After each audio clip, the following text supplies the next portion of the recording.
Our third book today is called Hubert's Hair-Raising Adventure, and it's by Bill Peet.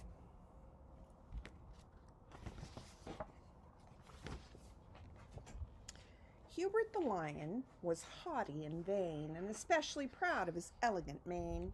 But conceit of this sort isn't proper at all, and Hubert the lion was due for a fall. One day, as he sharpened his claws on a stick, he received a most horrible, terrible shock. A flaming hot spark flew up into the air, came down on his head, and ignited his hair. With a roar of surprise, he took off like a streak away through the jungle to Zamboozy Creek. He leapt in kersplash with a shower of bubbles and came bobbing up with a head full of stubbles. At first, he just stared with a wide open mouth at the cloud of black smoke drifting off to the south. Then he felt with his paws just in back of his ears, and he suddenly realized the worst of his fears. "I'm ruined," he shouted. "Oh, what'll I do? I'd rather be dead or go live in a zoo, and if anyone sees me, oh, what a disgrace. So I'd better discover a good hiding place." He looked all around till he finally spied an old hollow tree with a hole in one side. He squeezed himself in, but the fit was too tight. The last half of Hubert was still in plain sight. Along came a bird with a very large beak and asked if she too could play hide and seek. It was nosy old Hornbill, who everyone knew was the neighborhood gossip with nothing to do. Her eggs were all hatched and her children had grown, so now she made everyone's business her own. "Good gracious," she said when she peeked in the tree, "your mane's disappeared. You're bald as can be. How did it happen? I've just got to know. Please tell me, Hubert, and then I must go." So the lion related with obvious pain how he'd managed to burn off his elegant mane. "I must say," said the bird, "that it's really absurd. But I'll keep it a secret. I won't say a word." Then she fluttered away just as fast as she could to broadcast the news to the whole neighborhood. And so in just about no time at all, a group of his friends came to pay a call. A wrinkled old elephant and a giraffe, a hyena with spots and a snickering laugh, a zebra, a rhino, a skinny old gnu, a leopard, and finally the hornbill bird too. "Come out," called the bird, "and let everyone see." But there wasn't a sound from the old hollow tree. "Please," said the elephant, "we won't make fun. We're here to consider just what can be done." "You've no need to be shy," said the gawky giraffe. "The hyena's promised he'll try not to laugh." So Hubert crawled outside to show them his trouble and sighed. "You can see that there's nothing but stubble." "A most serious problem," the elephant said, as he studied the surface of poor Hubert's head. "It will never grow back, you can be pretty sure, unless we can manage to think of some cure." "We could make," said the zebra, "a wig out of weeds." "Or find," said the rhino, "some hair-growing seeds." "With some cloth," said the gnu, "and a needle and thread, we could sew a big cap that would cover his head." "I know," said the elephant. "Wait just a minute. I remember a cure, but I can't think what's in it." He thought, and he flapped his big ears. Then finally he said, "It's crocodile tears."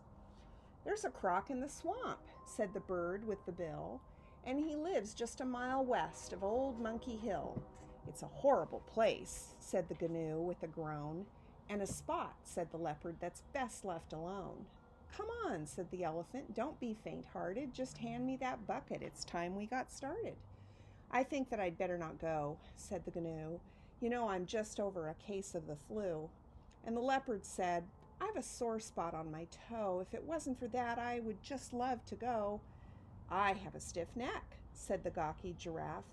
"Me too," the hyena put in with a laugh. "I'm afraid," said the rhino, "I'd be in the way." "I'll go," said the zebra, "but some other day." So the elephant said with a look of disgust, "I suppose I can go by myself if I must." And he lumbered away down the dark forest trail, flapping his ears and switching his tail.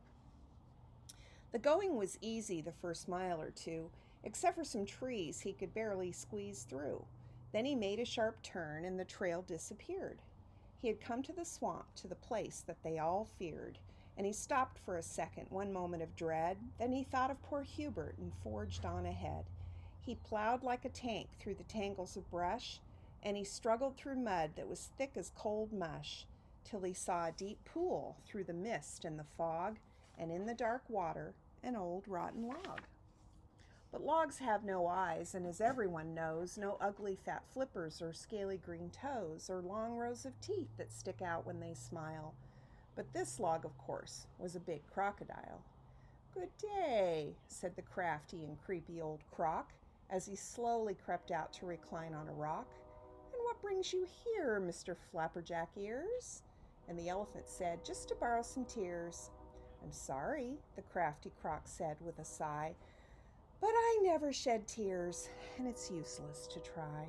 Why, only last week, as I swam in the lake, I swallowed a very dear friend by mistake. At the time, I admit that I felt some regret, for you see, my poor stomach was slightly upset. But I have an old saying that's ever so true. You can't have your friends and eat them all too." "But what do you want now with crocodile tears? You don't really think that they'll shrink your big ears?" "Oh no," said the elephant, "they aren't for me. The tears are for Hubert the lion, you see." Then he told about Hubert, not changing a word of the story he'd heard from the nosy old bird. Now, as the croc listened, he started to grin, from the back of his eyes all the way to his chin. Then all at once he threw open his jaws and exploded with laughter in great loud guffaws. He held both his sides and he staggered around until soon he was flopping all over the ground. And the elephant saw, to his happy surprise, that tears started to come to the crocodile's eyes. They rolled down his long face, all sparkling and green, like beautiful emeralds fit for a queen, and they dropped in the bucket just under his chin that the elephant had put there to capture them in. And when the old croc at last managed to stop, the bucket was filled pretty near to the top. "That's fine," said the elephant. "Now, if I'm right, poor Hubert will have his new mane by tonight. So thank you, my friend, you're very kind-hearted." And then with a hasty goodbye, he departed. The long journey back was a difficult trick, with a bucket to carry and fog growing thick. And with great swarms of gnats flying into his face, he crept through the swamp at a very slow pace. He tripped on a hippo and bruised his left knee and tattered one ear on a prickle-thorn tree. But strangely enough, he completed the trip without tipping the bucket or spilling one drip. His friends were amazed, and they had to confess that they'd never expected 1 ounce of success. "Please tell us," they said, "how on earth did you do it?" "An old trick," said the elephant. "Nothing much to it. Come, Hubert," he said, "soak your paws in the tears and rub on your head everywhere but your ears. And now then," he added, when this was completed, "you'd better relax and get comfortably seated." So Hubert climbed onto a boulder nearby, where he sat very still, staring up at the sky, while his friends sat around him, all ready to shout at the very first sign of his new mane to sprout. 1 minute passed by, and then 2 and 3, but still Hubert's head was as bare as could be. "It's no use," said the bird, "it's a foolish mistake." "That's right," said the rhino, "it's all a big fake." "Or a horrible joke," said the gawky giraffe. So the hyena laughed his most horrible laugh. But the elephant said, "It's still too soon to tell. This hair-growing business might take quite a spell." "You mean," said the zebra, "a whole hour or two? Or maybe 10 years, said the skinny old gnu. They watched and they watched till way after 9, but still nothing happened. Not even a sign. At last they grew sleepy. Then pretty soon there was no one to watch but a big yellow moon. And with no one to question and no one to doubt, Hubert's bare head was beginning to sprout. It grew very thick and it grew very fast, and before even more than 10 seconds had passed, the elegant mane was completely restored, while its owner, poor Hubert, slept soundly and snored. But I'm sorry to say that it didn't stop there. It was only the start of this fast-growing hair. It spiraled straight up in a great golden crest, then off to the south, to the north, east, and west. It went swirling and curling and crawling and creeping all over his friends. who were still soundly sleeping. It curled round their feet and it swirled round their knees. It crawled up their backs, then up through the trees. Then it spread through the jungle in great golden waves, around bushes and boulders, and on into caves. When the tears were used up, then the growing diminished, and Hubert's remarkable mane became finished. Next day, in a tree where she'd perched for the night, the hornbill woke up to a very strange sight. "Oh, dear me," she cried with a wail of despair. "The whole world is totally covered with hair." "Oh, please wake up, Hubert. Wake up, everyone, and see what your crocodile tear cure has done." They all wakened slowly with yawns and deep sighs, all groaning and stretching and rubbing their eyes. Then they stared for a second with mouths open wide. "Jumping Jehoshaphat," somebody cried. "It's fantastic," said Hubert. "Amazing indeed, but there's a little more than I need." "It's a mess," moaned the rhino, "a terrible bungle." "Just look," groaned the gnu, "it's all over the jungle." "We're trapped," cried the zebra. "Oh, what can we do? We've got to get out of this tangled up stew." And they all got excited and started to riot, except for the elephant. He shouted, "Quiet! Please stop it," he pleaded. "We're getting nowhere. Besides," cried poor Hubert, "you're pulling my hair." In a crazy, mad scramble, they thrashed and they plunged, they kicked and they butted, they leapt and they lunged, but the more they all struggled, the more they got wrapped in the big knots and tangles that had them all trapped. "We're stuck," said the elephant. "Now what we need is some scissors, if ever we're going to be freed." "The baboon," said the bird, "has a rusty old pair, and not only that, but he loves to cut hair. And if you'll all promise you'll not go away, I'll fetch him right now without further delay." But she couldn't fly straight off to Old Monkey Hill, not with a beak full of gossip to spill. And I'm sorry to say it was late afternoon before she returned with the barber baboon. For a while the old monkey sat rubbing his chin. It was hard to decide where he ought to begin. At last, with a flourish, he started in clipping, his rusty old scissors a-squeaking and snipping. He lopped off whole armfuls of wavy gold locks and stacked all the trimmings in big golden shocks. He lined them in rows, very tidy and neat, much the same way as the farmers stack wheat. But as he progressed, it required more care to avoid ears and tails that were mixed in the hair. Sometimes he slipped with the rusty old shears, and he snipped a few nicks in the elephant's ears.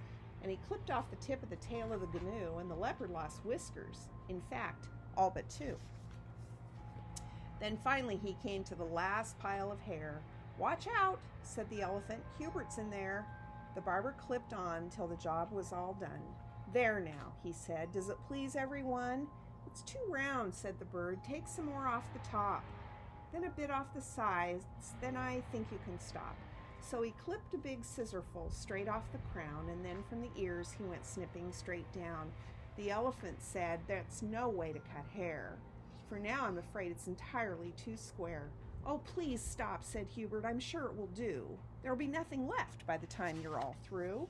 And besides," he went on with a very smug smile, "I always have wanted my own special style. I'm prouder than ever, and think you'll agree that there's no other lion exactly like me.